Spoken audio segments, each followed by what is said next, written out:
You know what I love about this is that this is very practical. It's not like this magic bullet answer. No. It sounds to me like it was a lot of hard work to get out. And that's, Josh and I, we talk about that a lot, how, simple isn't necessarily easy.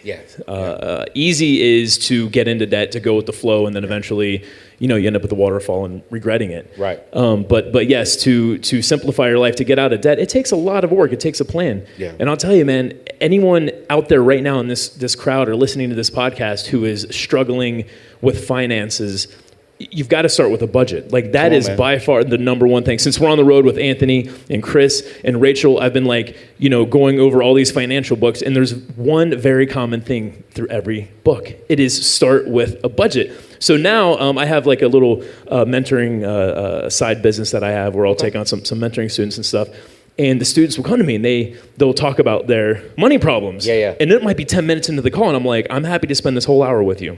But have a budget, and then let's talk about your money problems after you come up with a budget. And it feels like you don't have a money problem if you have a budget problem. Right now you have the budget problem. Right, exactly. Then we'll talk about the money. Yeah, and it's just, I had no idea how, because I went on a budget before when I was trying to get out of debt. Right. And then, as soon as I was out of debt, I just kind of slacked off a little bit on the budget. Yeah. And after going through these books, I'm talking to Mariah, because we live in LA now, and it's a little bit more expensive to live in LA than Montana. Clearly. Yeah. And I'm like, you know what?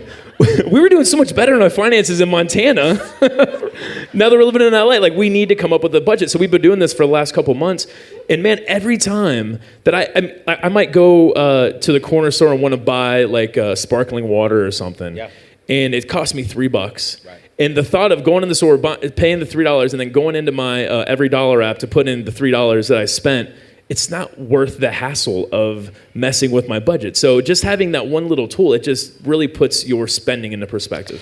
Yeah, and to keep this in mind, I had the opportunity, when y'all hit the road with Chris Hogan, he can definitely hit this on some more, but I've had the opportunity to where 4 of my mentors are millionaires, and I've asked them all the same thing. How did you get there? How did you do it? What is one tip would you give me to be a millionaire?